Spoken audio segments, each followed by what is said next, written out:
Hola a todos, ¿qué tal? En este vídeo vamos a intentar resolver una actividad de elaboración de un balance de situación. Para ello nos dicen que hay una sociedad, nos dicen el nombre y para el fin de ejercicio de esa sociedad, que ya sabéis que coincide normalmente con el 31 de diciembre, pues nos dan una serie de información sobre el patrimonio económico y financiero de la misma. La información es esta, nos dan datos de las cuentas contables y de los saldos de esas cuentas a fecha 31 de diciembre y con estas pues tenemos que calcular o elaborar, mejor dicho, el balance de situación. Hay una de las cuentas, si os fijáis aquí, la tengo subrayada, la cuenta de materia prima, para la cual no nos dicen el importe y que tendremos que calcular una vez que hayamos elaborado el balance de situación. Bien, como siempre digo, mi idea para tratar de hacer un poco más sencillo el ejercicio es identificar uno a uno cada uno de esos elementos contables, cada uno de esos elementos del patrimonio de la empresa, si pertenecen al activo o al pasivo, y además si son de activo o de pasivo, pues si son activo corriente, activo no corriente, pasivo no corriente o patrimonio neto. Yo he utilizado el color rojo para identificar cada una de esas cuentas. Ya sabéis que en selectividad no podéis utilizar bolígrafos de colores, solo azul o negro, entonces pues no podéis utilizar, como digo, otro color que no sea ninguno de esos, ¿no?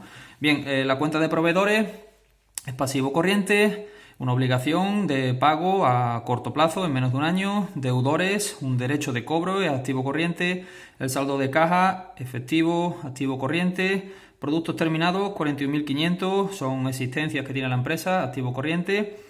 El resultado del ejercicio, que es el que hemos calculado en la cuenta de pérdida y ganancia, lo llevamos a una cuenta de patrimonio neto, ¿de acuerdo?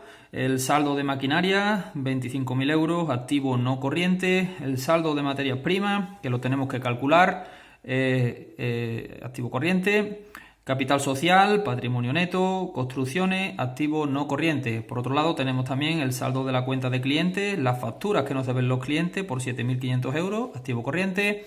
Inversiones financieras a corto plazo que realiza la empresa, activo corriente.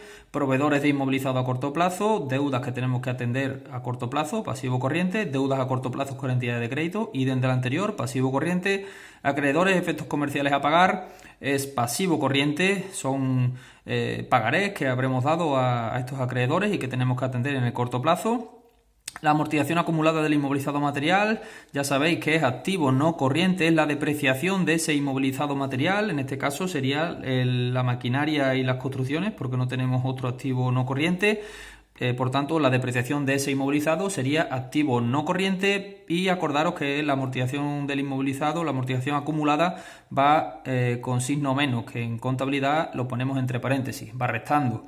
Las inversiones financieras a largo plazo serían activo no corriente. Efectos a pagar a largo plazo son pagarés que le hemos dado a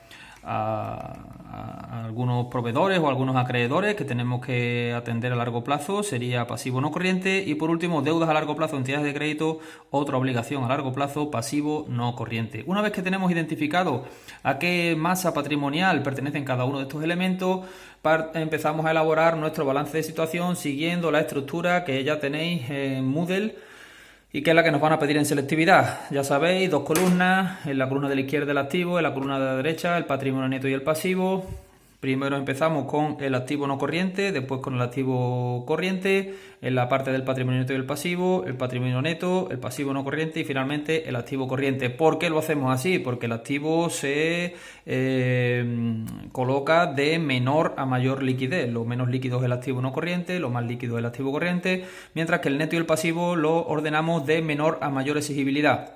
Lo menos exigible es el patrimonio neto, lo más exigible es el pasivo corriente. Bien, ya simplemente siguiendo la estructura que tenemos que memorizar y tenemos que conocer, pues tenemos que ir colocando cada uno de los elementos anteriores en la parte o en el grupo que le corresponda. Así, de inmovilizado, empezando con el activo no corriente, inmovilizado intangible no tenemos, por tanto lo dejamos vacío, lo dejamos a cero. El inmovilizado material está formado por las construcciones y la maquinaria, y restándole la amortización acumulada del inmovilizado material, que ya sabéis que se pone entre paréntesis. La suma de estas dos cantidades, restando los 10.000 euros de amortización acumulada del inmovilizado material, nos da los 89.700 de inmovilizado material.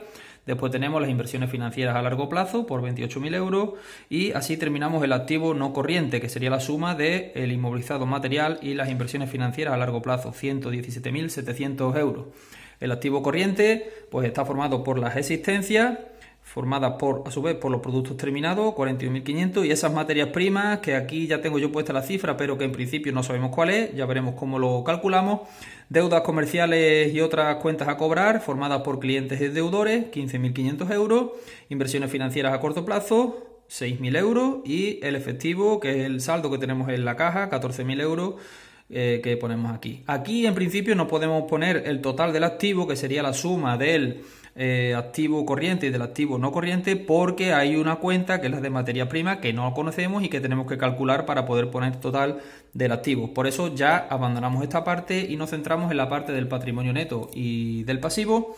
Empezamos con el patrimonio neto, formado por el capital social y el resultado del ejercicio, 111.200. El pasivo no corriente, formado en este caso por las deudas a largo plazo de entidades de crédito y los efectos a pagar a largo plazo, son las obligaciones de pago que tiene la empresa a largo plazo, 36.000 euros. Y finalizamos con el pasivo corriente, que serían todas aquellas obligaciones o deudas que tiene la empresa a corto plazo, en este caso deudas a corto plazo con entidades de crédito, proveedores del inmovilizado a corto plazo, proveedores, que son los que nos suministran la mercancía, y acreedores, efectos comerciales a pagar. En total 54.500. En este caso, en la columna del patrimonio neto y del pasivo, sí tenemos todos los saldos de cada una de las masas patrimoniales, tanto del patrimonio neto como del pasivo no corriente como del pasivo corriente. Si la sumamos, tenemos el total del patrimonio neto y del pasivo, que son 201.700 euros. Como sabemos, por la igualdad patrimonial, que el activo tiene que ser igual al patrimonio neto y el pasivo, la ecuación fundamental del patrimonio, ya si nos ha dado un patrimonio neto y un pasivo de 201.700 euros, el total del activo nos tiene que dar 201.700. Si sumamos todas las cantidades que teníamos y se las restamos a los 201.700, nos tienen que faltar 7.000 euros, que será el saldo de materias primas que nos estaban pidiendo. Y con eso ya tendríamos finalizado el ejercicio de elaboración de balance de situación, un ejercicio que cayó en selectividad en la Comunidad Autónoma de Andalucía en la convocatoria de junio del 2020.